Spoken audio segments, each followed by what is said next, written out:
Muy buenos días chicos. Para continuar nuestras clases de historia, hoy tenemos una clase de historia para el año aproximadamente de quinto o sexto de secundaria, perdón, de primaria, y es sobre un tema muy importante para el Perú. Ya no es un tema de historia universal, es un tema sobre la historia de nuestro país. Sucede que ustedes saben que nuestro país tuvo un imperio muy grande, ¿no? Que era el imperio de los incas. Luego de este imperio de los incas, con la invasión de los españoles, estuvimos bajo la opresión de ellos, ¿no? La opresión de ellos en el virreinato. Pero logramos ser libres gracias a la independencia. ¿Tú te acuerdas que yo te había dicho que la historia que íbamos a contar iba a tener que ver siempre con contradicciones, ¿no? Claro. Y hoy vamos a ver una etapa de nuestra historia del Perú que ya es después de la independencia. Es cuando ya somos una república. Ya no estamos siendo oprimidos por España ni estamos en el imperio incaico, sino que ahora estamos en un periodo en donde somos libres, como dice nuestro himno nacional, ¿no? Pero es un periodo que también tiene sus contradicciones. Por ejemplo, en este primer periodo después de la independencia, quienes habían hecho la independencia, que eran militares, porque ellos habían peleado por el Perú contra España, querían gobernar. Y este primer periodo se le llama el primer militarismo, porque gobernaban ¿quiénes? Militares, claro. Luego de ello, los militares se peleaban por ver quién tenía más poder, si el Congreso o el presidente. Acuérdate que en el país existe también varios poderes, ¿no? Existe el poder ejecutivo, que es el presidente, el señor Martín Vizcarra y sus ministros, el Congreso, los congresistas, ¿no? Que ya sabes quiénes, en dónde trabajan, ¿no? Y el Poder Judicial, que es el que ejerce la justicia. En estos tiempos había una pelea entre Congreso y lo que viene a ser el Ejecutivo, y entre ellos se peleaban para ver quién tenía más poder. Entonces cambiaban constantemente las reglas del juego para ver que en un tiempo tuviera más poder el Congreso y luego tuviera más poder el Ejecutivo. Ya estaban ahí peleando. Un tiempo tenía más poder el presidente, un tiempo tenía más poder el Congreso, y así iban peleando. Pasada esa contradicción, ya tuvimos un periodo muy bonito, un periodo muy interesante, que quiero que tomes en cuenta en torno a una contradicción: riqueza y corrupción. En este tiempo de nuestra historia en el Perú tuvimos una contradicción muy importante: la riqueza contra la corrupción. Lo que pasa es que nuestro país, como debes saber, está lleno de recursos naturales. Constantemente ves que nuestro país tiene un montón de recursos naturales y también tiene una fauna y una flora muy rica. Y en estos tiempos se descubrió un recurso natural muy importante. Acuérdate que en estos tiempos en el mundo se está dando la primera, la segunda revolución industrial, ¿no? Y bueno, en la primera revolución industrial se produce de manera muy acelerada productos como esto. Bueno, no, un celular no, pero productos como una escoba, productos como anteojos, etcétera, etcétera. Se están produciendo en masa ya esos productos. Pero acá viene una pregunta: para yo producir más productos necesito más trabajadores. Yo necesito más gente que esté constantemente generando, produciendo. Entonces necesito para esos trabajadores más alimento. Entonces necesito también que el campo dé más comida. O sea, es el lugar de donde sale la papa, de donde sale el choclo, de donde sale el camote, la comida que tú te vas a comer. Necesito que en vez de dar solo en una cosecha 10 lechugas, ahora me den 50 lechugas. ¿Cómo voy a hacer eso? Bueno, en el Perú teníamos un recurso natural conocido como el guano. ¿Qué es el guano? Y con eso termino esta introducción para comenzar nuestra primera parte. El guano básicamente es excrementos de animales. ¿De qué animales? De estos de acá, mira. De unos animales muy bonitos, como los pelícanos o como los guanay, ¿no? Ahora te enseño qué es el guanay. Mira, por acá te voy a enseñar. Por aquí te voy a enseñar el guanay. Bueno, ya, no estuvo. Ni modo, es como un pajarito como este, el guanay. Y estos pajaritos excretan, ¿no? Defecan. Y normalmente estos pajaritos viven en el litoral peruano, ¿no? En las playas peruanas hacia el fondo, en algunas islas viven. Y estos pajaritos van dejando bastante de este guano, bastante de este excremento, ¿no? Y ahora, pero profesor, ¿por qué me habla del guano si es un excremento? Lo que pasa es que este guano tiene una cantidad de nutrientes impresionante y tú lo puedes utilizar como fertilizante. ¿Qué es un fertilizante? Es aquello que le echas a la tierra y fertiliza tu tierra, hace que tu tierra sea más rica en nutrientes, por lo tanto los alimentos ahí van a crecer más rápido, ¿no? Entonces en Inglaterra, ¿no? Y en Francia, en las grandes potencias que en este momento del Perú en 1800 aproximadamente se están desarrollando, en estas potencias se necesita más alimento y yo necesito más fertilizante, pero también necesito mejores fertilizantes, entonces voy a utilizar el guano. ¿Pero de dónde saco el guano? Me han dicho que en el Perú hay islas con grandes cantidades de excretas de animales, entonces voy a ir al Perú a comprarles su guano, ¿no? Y entonces ellos necesitaban nuestro guano para fertilizar su tierra, y con ese guano hacían que ya no produzca la tierra pues 1000 papas, sino ahora 7000 papas. La tierra era más rica y producía más gracias al guano de estos animalitos como el guanay, los pelícanos, los albatros, ¿no? Bueno, vamos leyendo por acá. El Perú es poseedor de una riqueza natural muy grande, que es el excremento de estas aves marinas, ¿no? Y lo depositan en islas o islotes. Profesor, ¿y hasta ahorita se sigue usando? Eso te lo voy a explicar en un momento más. Vas a ver qué pasó con el guano. A este periodo de nuestra historia, para terminar ya esta introducción, se le conoce como el boom guanero, porque el guano lo era todo. El país se mantenía vendiendo guano. Prácticamente nos manteníamos vendiendo excrementos de animales. ¿Puedes creerlo? Sí, así pasaba. Pero también se le conoce como prosperidad falaz. ¿Por qué? Falaz es una palabra, pregúntale a tu papi, a tu mami o búscalo en internet. Falaz es una palabra que significa mentira. Entonces sería una prosperidad de mentira. Porque tuvimos un tiempo, o bueno, en este tiempo vendíamos nuestro guano de manera muy, pero muy acelerada, y entraba dinero al Perú, cualquier cantidad de dinero, pero este dinero se fue acabando gracias a la corrupción y a la burocracia.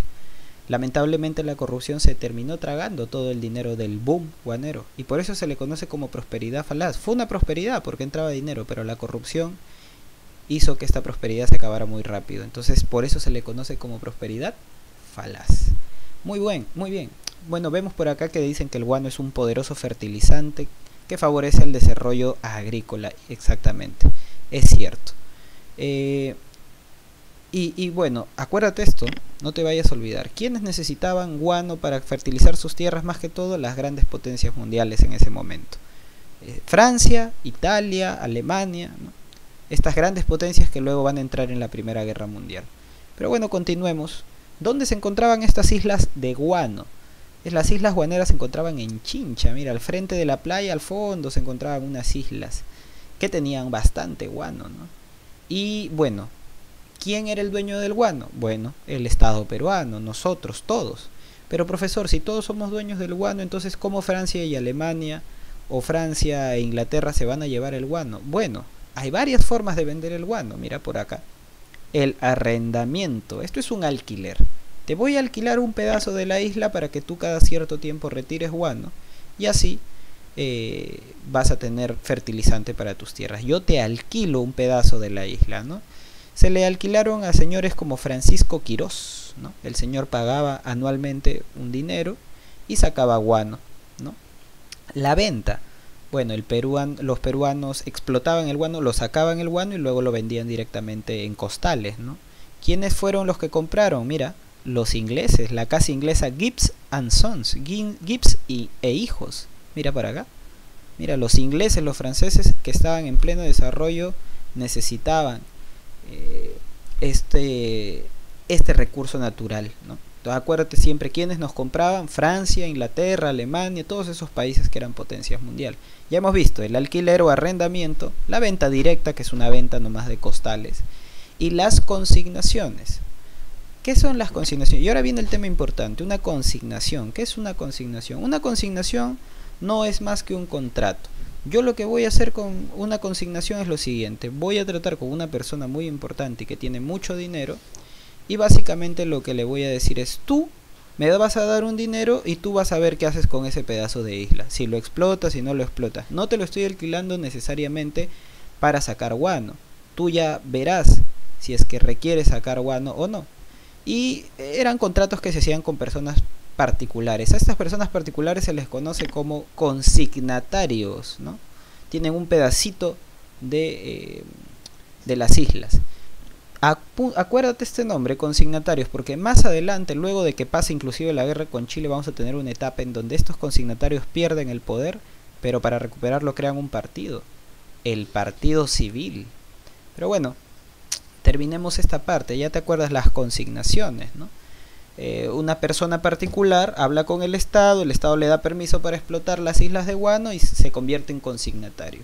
Y bueno, la última forma de venta de este guano, de este recurso natural, era el contrato Dreyfus. Es un contrato que nosotros hicimos con la empresa francesa Dreyfus. Entonces le dijimos a los señores de los Dreyfus, señores Dreyfus, pueden venir ustedes a explotar, pero tienen que pagarnos anualmente. Y ojo, le vamos a dar la exclusividad. Nadie más va a poder sacar guano del Perú, solo ustedes, franceses. Tuvimos mucho dinero en este periodo.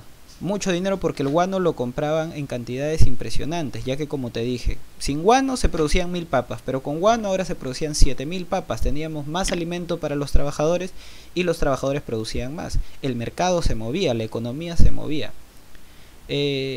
Bueno, vamos a ver en qué se gastó este dinero primero, ¿no? Antes de continuar. Mira, por ejemplo, antes acuérdate que los indígenas pagaban un tributo, ¿no? Pagaban el tributo indígena. Profesor, pero esto no se acabó con el virreinato, perdón, con la república después de la independencia, ¿no? A pesar de que ya éramos libres, nuestros hermanos indígenas, o nosotros que somos indígenas también, seguíamos pagando un tributo, un impuesto por ser indígenas. Y también había esclavitud. A pesar de ya de haber pasado la independencia, los negros continuaban siendo esclavos, las personas de raza negra, ¿no?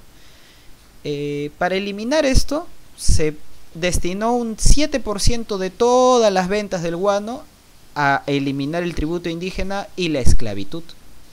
Ahora, también se dio un 30% de todo este dinero para el aumento de la burocracia civil. ¿Qué es esto de la burocracia? Para contratar empleados. Por ejemplo, tú cuando tu mami se va a sacar su DNI a la RENIEC, ¿quién la atiende? Un empleado, ¿cierto? Cuando, por ejemplo, tú vas a hacer un pago de la luz, ¿quién te va a atender? Un cajero, un empleado, claro. Entonces había una serie de empleados en el estado que atendían y se destinó un montón de este dinero para estos empleados, ¿no? Un 30%. Tenemos también que se aumentó una parte del dinero para aumentar el aparato militar, o sea, para tener más soldados, mejores alimentados y mejores equipados también. Para pagar la deuda externa, un 8%, mira por acá, un 8%, o sea, un porcentaje para pagar lo que le debíamos a otros países. También para pagar la deuda interna. ¿Qué es la deuda interna? Miren, así, bien sencillo. Profesor, la deuda externa es con otros países, claro, pero la deuda interna, ¿qué es la deuda interna, profesor? La deuda interna es lo que nosotros los peruanos le debíamos a una serie de familias que nos ayudaron a liberarnos de los españoles. Había una serie de personas que tenían mucho dinero, muchísimo dinero, que nos ayudaron a comprando armas, comprando implementos, nos ayudaron en la independencia. Estas personas nos ayudaron, pero no solo para que seamos independientes, sino porque después iban a cobrar, ¿no? A estas personas se les fue pagando la deuda interna hasta en un 11% de todo el dinero, ¿no? Hasta en un 11% de todo el dinero. Entonces ya chicos, vamos viendo cómo es que se gastaba el dinero de todo este guano, ¿no? Ya vemos ahí se gastó para los militares, para contratar más empleados, para pagar la deuda externa, la deuda interna, para pagarle a la gente que nos ayudó en la independencia y también un 20% para construir ferrocarriles. Pero pasa algo, un gran porcentaje de este dinero, ¿sabes en qué se fue? Se fue en los conocidos bonos guaneros, ¿no? Que era básicamente era corrupción.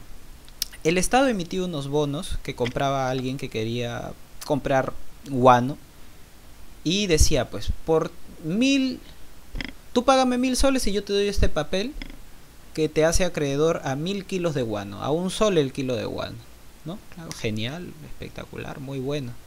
Pero pasa algo, y date cuenta con esto.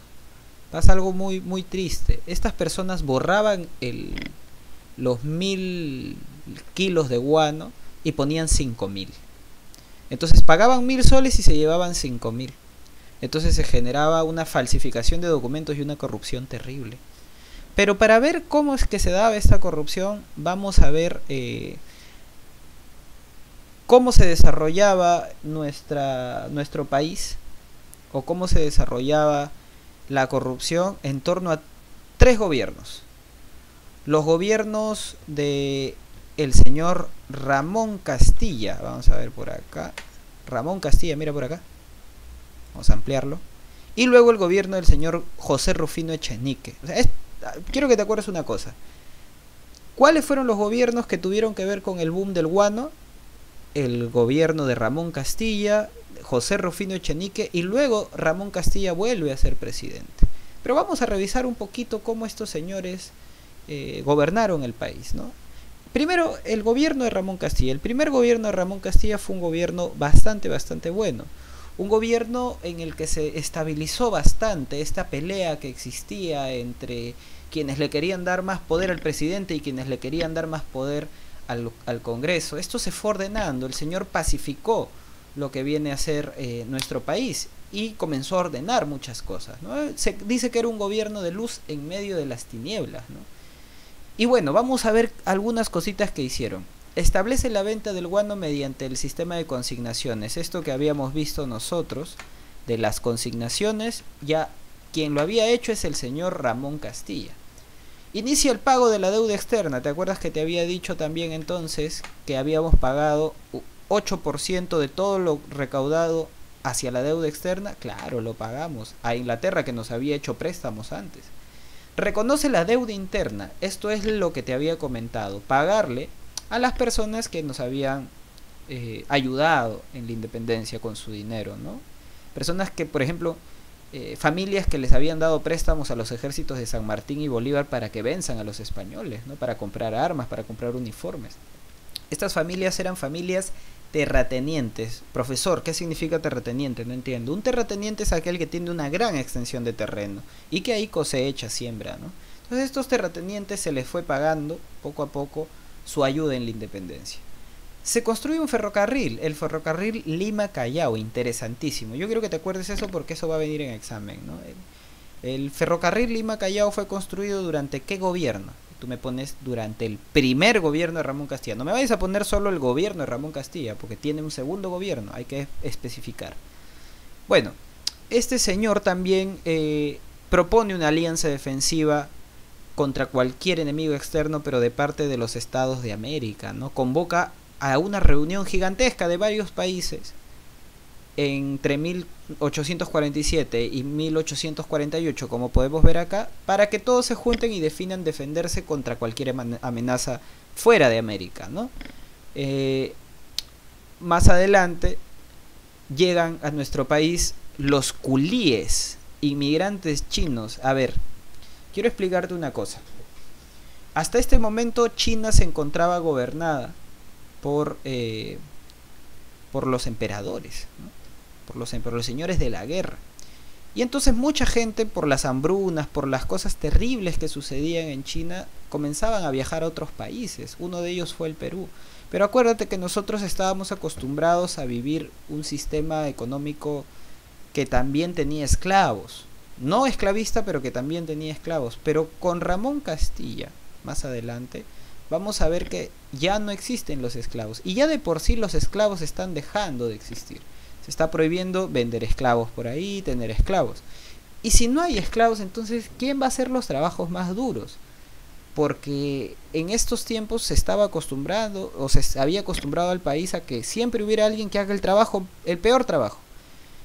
Entonces, ¿quiénes fueron estas personas? Los chinos que llegaban, los inmigrantes de China que llegaban, también conocidos como los culíes. Estas personas fueron utilizadas como mano de obra en las Islas Guaneras, ¿no? Como ya no habían tantos esclavos negros, ahora utilizabas a los culíes. Mira por acá. Se construye también un ferrocarril de Tacna hasta Arica, ¿no? En la frontera. Llegan los inmigrantes alemanes a Posuso, una parte en la selva central del Perú, que si tú ves en internet ahí solo hay habitantes de piel blanca, y ellos migraron no porque su situación estaba difícil allá, sino porque querían extender una colonia aquí en el Perú, ¿no? Y ahí en Posuso, pregúntale a tu papi y a tu mami, hay una colonia de alemanes y casi todos son, parece un Alemania chiquita. Bueno, el Perú y Brasil firman la Convención Fluvial de 1851, un tratado Herrera da Ponte Ribeiro. ¿Para qué? Para que pudiéramos navegar el Amazonas sin mayor problema. El Amazonas, que es el más grande, el río más grande, ¿no? Del mundo, uno de los ríos más grandes del mundo. Y el Perú y Brasil, que son los dos países que por los que pasa el Amazonas, firman un documento, un tratado para que pudiera navegar por ahí, por la parte del Perú, barcos brasileños, y por la parte de Brasil, barcos peruanos. Se da el escándalo de la consolidación de la deuda interna. Claro, aquí fue donde se dio la corrupción, mira, por aquí, aquí. Cuando se le reconoció la deuda interna a las personas que nos habían ayudado con la independencia, comienza la corrupción, por una sencilla situación. Estas personas hacían esos cambios que yo te digo. Por ejemplo, se les daba un bono. Toma este bono de 7.000 soles y anda a cobrarlo al banco, al Banco Nacional, y esto es por la ayuda que nos diste cuando estaba la independencia. Entonces agarraban el documento y en vez de los 7.000 le ponían 100.000, y esos 100.000 terminaban siendo pagados por el Estado, pero no debían pagarle 100.000, y así llegaban un montón de personas a reclamar un montón de dinero que no les estaba dando el Estado, que ellos solamente debían recibir 7.000, pero estaban recibiendo 100.000. Muchos se aprovecharon de esto y fue un escándalo. Mucho del dinero del guano se fue en esta corrupción, ¿no? Engañar para que te den más dinero es corrupción. Bueno, termina el primer gobierno de Ramón Castilla y se da el primer gobierno de un señor conocido como José Rufino Echenique, ¿no? Un general, quien asume el poder porque había ganado las elecciones. Hicieron elecciones y comenzó su mandato el 20 de abril de 1851. ¿Qué hizo durante su mandato? Bueno, tratar de contener lo que fue el escándalo de la consolidación de la deuda interna, ¿no? Lamentablemente este señor tuvo muchos errores porque al intentar ocultar esto, la población se enojó aún más, ¿no? Y la corrupción aumentó de una manera brutal. Entonces Ramón Castilla, quien le había dado el poder, se arrepiente y en la sierra, ¿no?, comienza a construir ejércitos para sacar del poder al señor José Rufino Echenique. ¿Qué, profesor? Si yo tengo un ejército puedo sacar a un presidente. No es lo ideal, pero nuestro país, en el Perú, es un país de muchos golpes de estado. En estos tiempos después de la independencia, todo el mundo entraba por un golpe de estado. Si tú tenías un ejército afuera de Palacio de Gobierno, tú podías tener el poder y punto. Entonces este señor Ramón Castilla le va a dar golpe de estado a Rufino Echenique porque tiene el apoyo de la población. ¿De quiénes, por ejemplo? De los indígenas, porque Ramón Castilla les dijo: voy a eliminar el tributo indígena, y lo eliminó. Voy a eliminar la esclavitud. Por eso acuérdate, ¿quién elimina la esclavitud en el Perú? Ramón Castilla, ¿no? Por ejemplo, hay una canción que dice: que viva mi mamá, que viva mi papá, que viva Ramón Castilla, que nos dio la libertad. Y eso lo cantan algunas personas de raza negra, ¿no? Entonces, al prometer eliminar el tributo indígena y al prometer eliminar la esclavitud, este señor Ramón Castilla logró juntar más gente para sus ejércitos, ¿no? Castilla derrota a Echenique en una batalla conocida como La Palma y termina asumiendo nuevamente como presidente, ¿no? Entonces quiero que te acuerdes esto. Echenique fue una persona que pasó simplemente por nuestro país intentando contener este escándalo de la corrupción de la deuda interna, pero lamentablemente no pudo. Fue sacado justamente del poder por ello. Vamos con esta última parte. Segundo gobierno de Ramón Castilla, el segundo gobierno, ya cuando derrota a Echenique y entra al poder nuevamente. Este señor Ramón Castilla tuvo que cumplir lo que había prometido. ¿Y qué había prometido?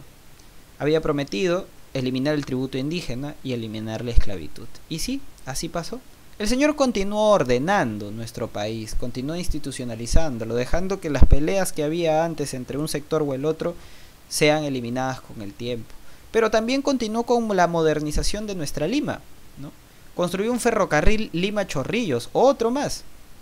Instaló alumbrado a gas, ahora tenías faroles, ¿no?, en la noche, así como la luz anaranjada del electrificado público, ahora tenía faroles pero alumbrados a gas. Inauguró el telégrafo, que el telégrafo era como una especie de medio de comunicación en donde la gente se comunicaba con un idioma que era de puntos y rayas. Entonces si tú apretabas un puntito y una raya significaba A o cosas así, ¿no? Tiene su propio abecedario, pero el telégrafo es un medio de comunicación, y en estos tiempos el señor Ramón Castilla lo inauguró por primera vez, ¿no? Pero solo funcionaba para Lima y Callao. Construyó redes de agua, desagüe, construyó la penitenciaría de Lima, o sea, un penal a donde van los presos, y confecciona, gracias al señor Mariano Felipe Paz Soldán, el primer mapa general del país, en donde todavía teníamos Arica y Tarapacá. Pero este primer mapa, a cargo de Mariano Felipe Paz Soldán, es recortado más adelante, ¿no? Y bueno, te decía, ahora que los esclavos negros, los esclavos de raza negra ya van a dejar de ser esclavos, necesitamos reemplazarlos con alguien. Y bueno, se los comienza a reemplazar, ya no solo en las Islas Guaneras, sino en todos los lugares donde hay trabajo, con los culíes, ¿no? ¿Y qué son los culíes, profesor? Son los inmigrantes chinos, las personas que vienen de China a buscar trabajo, ¿no? Estas personas fueron explotadas, fueron bastante explotadas, y demoraban un montón en venir en barco, ¿no? Aproximadamente, como dice acá, unos 120 días. Muchos morían en el camino antes de llegar. Era muy triste, ¿no? Ellos pasaron lo que muchas veces también los esclavos pasaban, ¿no? Eran como esclavos pero modernos. Se calcula que fueron unos 10.000 los que murieron, y los trataban como si fueran esclavos, ¿no? Usaban látigos, cadenas, etcétera. Entonces, terminando ya, tuvimos un periodo de nuestra historia en donde hubo mucho dinero gracias a un recurso natural, el guano. ¿Y para qué servía el guano? Para fertilizar la tierra. ¿Cuáles fueron los presidentes que fueron parte de este boom del guano? Ramón Castilla y José Rufino Echenique. Pero ¿por qué es que esta situación luego termina en crisis? Por la corrupción. Claro, muy bien. Ahora también quiero que te acuerdes cuáles eran las ventas, los tipos de venta del guano. Mira, el alquiler, la venta directa, la consignación, que ya te expliqué cómo es, y el contrato Dreyfus, que es decirle a la empresa francesa Dreyfus Hermanos: ustedes van a sacar guano y nadie más, tienen la exclusividad pero nos pagan tanto dinero. Bueno, chicos, cualquier duda, cualquier comentario que tengan, tienen que hacérmelo llegar. Recuerden que esto tienen que copiarlo en su cuaderno y ver este video obligatoriamente, y también comprenderlo. Muy bien, chicos, nos vemos la próxima semana, ¿no?